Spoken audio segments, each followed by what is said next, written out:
नमस्कार सर्वांना, कसे आहात सर्व? मजेत ना? तर आजच्या व्हिडिओमध्ये आपण पाहणार आहोत की हा जो दिवा दिसतोय तुम्हाला हा कसा बनवला आणि ह्याचे महत्त्व काय आहे ते.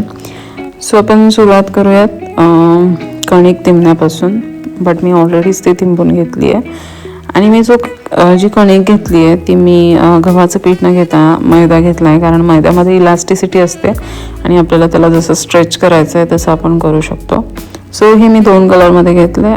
व्हाईट कलर तर ऑलरेडीच आहे आणि मी दुसरा जो आहे तो मजेंटा कलरमध्ये करून घेतला आहे, कारण मला त्याची थोडीशी डिझाईन पण करायची आहे त्यावरती. सो मी काउंटरवर थोडंसं कॉर्नफ्लॉवर टाकलं आहे, कारण ते चिटकून आहे हाताला आणि काउंटरला पण, आणि त्याचा रोल व्यवस्थित व्हावा. तर मी ह्याचा एक मोठा रोल करून घेणार आहे. मी हे जे आटा आहे ह्याचा थोडंसं स्ट्रेच करून घेते, कारण मला मोठा रोल करून घ्यायचा आहे त्याचा. सो रोल करून घेतल्याच्या नंतर त्याला बरोबर एकदम शेप देऊन घेते आहे आणि मला हा ऑलमोस्ट अशा शेपमध्येच पाहिजे होता. सो हा बरोबर झाला आहे शेप. आणि आता मी त्याचा दिवा बनवायला सुरू करते आहे. सो दिवा बनवण्यासाठी मी एक ताट घेतलं आहे, प्लेट घेतली आहे तांब्याची, कारण दिवा खाली ठेवत नसतात. एकतर ते तांदळाची रास किंवा मग विड्याचं पान किंवा मग एखादी प्लेट किंवा ताटमध्ये तुम्हाला दिवा ठेवायचा असतो.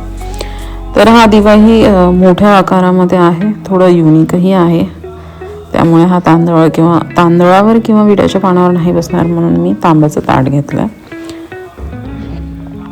तर भारतीय संस्कृतीमध्ये आणि जे आपण अध्यात्मात म्हणतो त्याला त्या अध्यात्मात कणकेच्या दिव्याला खूप महत्त्व आहे. याला अत्यंत पवित्र आणि विशेष महत्त्व आहे. सामान्यतः मातीच्या दिव्यापेक्षा कणकेचा दिवा अधिक शुभ आणि फलदायी मानला जातो. तर आधीच्या काळात खूप असे दिवे करायचे घरी, बट आता एवढं कोणी करत नाही. एक तर लक्ष्मी असतील तेव्हा किंवा मग अमावास्येला वगैरे करतात, बट अगोदर प्रत्येक छोट्या मोठ्या सणाला दिवे करायचे. बट ते थोडेसे वेगळे दिवे असतात जे आपण नेहमी करतो आणि हा थोडा युनिक दिवा आहे. बट मला वाटतं आता संक्रांतीचा सण जवळ येतो आहे आणि स्त्रिया घरी हळदी कुंकवाचे प्रोग्राम ठेवतात. तर अशा प्रोग्रामला तुम्ही असा दिवा वगैरे करून सजावट केली तर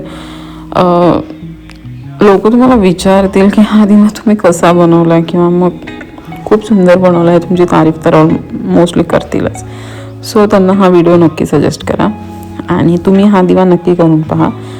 आय होप की तुम्हाला हा व्हिडिओ बघून हा दिवा एक्झॅक्टली सेम करता येईल. सो हा रोल करून घेतला मी, त्याला शेप देऊन घेतला आहे आणि मोठ्या टूथपिकच्या सहाय्यतेने मी त्याला मध्ये कट करून घेतलं आहे, म्हणजे एक रिबन शेपमध्ये तयार झाला आहे.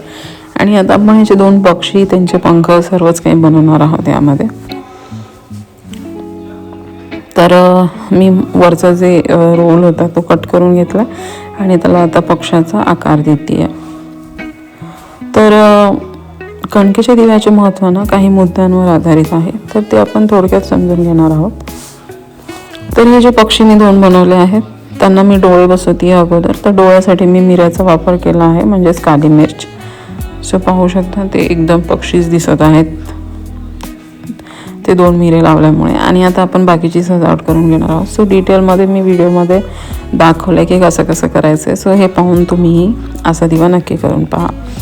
तर याचे मुद्दे असे आहेत की इच्छापूर्ती आणि नवस, ग्रहांच्या दोषाचे निवारण, पितृदोष आणि लक्ष्मी प्राप्ती, शुद्धता आणि सात्विकता, आणि दिव्याची संख्या आणि संकल्प. म्हणजे काही लोक संकल्प करतात की मी एवढे दिवे लावेल किंवा मग मी दर शुक्रवारी किंवा शनिवारी असे संकल्प करतात. तर त्यासाठी हा दिवा एकदम उत्तम आहे की तुम्हाला जर दर शनिवारी किंवा दर मंगळवारी एखादा दिवा हनुमानजीसाठी किंवा मग देवीसाठी करायचा असेल तर तुम्ही ह्या दिवा करू शकता. जास्त अवघड नाही आहे, पाहून स्टेप बाय स्टेप इझिली कुणीही करू शकेल हा दिवा. सो मी त्याचे 2 पंख साईडला करून घेतलेत, त्याला मी फ्लॅट करून घेतले, त्याला छोट्या कात्रीच्या सहाय्याने त्याचे पंख कट करून घेतलेत. म्हणजे पंख कट केलेत म्हणजे मी त्यांना एक डिझाईन देते आहे. सो तुम्ही पाहू शकता ते पंख एकदम व्यवस्थित झाले आहेत. ते व्यवस्थित ठेवून घ्या आणि त्याला थोडंसं काही कुठे हे झालं असेल तर परत शेप देऊन घ्या.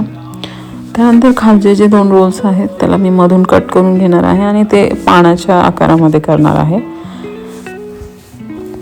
सो कणकेचा दिवा प्रामुख्याने श्री हनुमानजीसाठी किंवा कुलदेवतेसाठी लावला जातो आणि ह्याला दिवे लावणे किंवा कणकेचा नवस असेही म्हणतात. तर याची पूर्वतयारी कशी करायची आहे की आपल्याला पीठ मळून घ्यायचं आहे. म्हणजे तुम्ही गव्हाचं पीठ किंवा मैदा दोन्हीपैकी काहीही घेऊ शकता. फक्त यामध्ये आपल्याला मीठ नाही टाकायचं आहे. पीठ मळताना त्यात हळद आणि शुद्ध तूप आणि साखर. जर तुम्हाला येलो कलर पाहिजे असेल तरच हळद टाका, नाहीतर हळद टाकायची काही गरज नाही आहे. तुम्ही फक्त तूप आणि साखर टाका.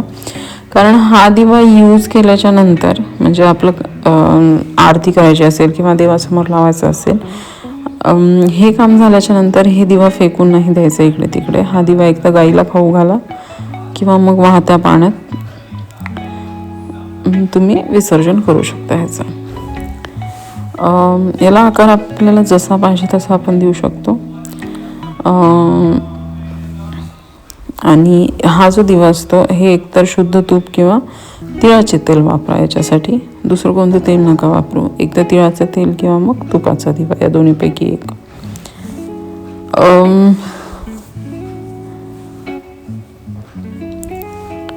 तर मी जे पंख बनवले होते त्यावरती थोडीशी डिझाईन करून घेते आणि मी जे मजेंडा कलरमध्ये थोडीशी कणिक करून घेतली होती त्याचे मी छोटे छोटे बॉल्स करून या पंखांवरती ठेवणार आहे.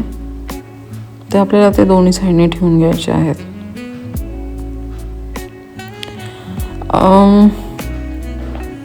हा दिवा म्हणजे कंप्लीट झाल्यावरती मध्यभागी मी थोडासा गोल आकार करून घेणार आहे आणि तिथे तुपाचा दिवा लावणार आहे.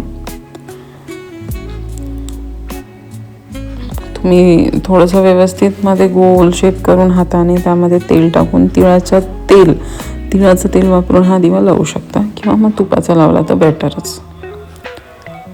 आणि त्याचे डोळे तर लावले होते, चोंची लावायची राहिली होती. सो मी चोंची लावून घेते. सो एकदम ते पक्षीच दिसत आहेत आणि एकदम सुंदर दिवा दिसतोय. व्हिडिओपेक्षा समोरासमोर आणखीन छान दिसत होता हा दिवा. तर हा दिवा तुम्हाला कसा वाटला मला कमेंट सेक्शनमध्ये नक्की सांगा. आणि मी एक लक्ष देते आहे की बरेच जण व्हिडिओ पाहतात पण लाईक कुणीच करत नाही. प्लीज तुम्ही व्हिडिओ पाहत असाल तर एक लाईकसुद्धा करा. आणि ज्यांनी आणखीनही चॅनलला सबस्क्राईब केलं नाही आहे त्यांनी प्लीज चॅनलला सबस्क्राईब करा.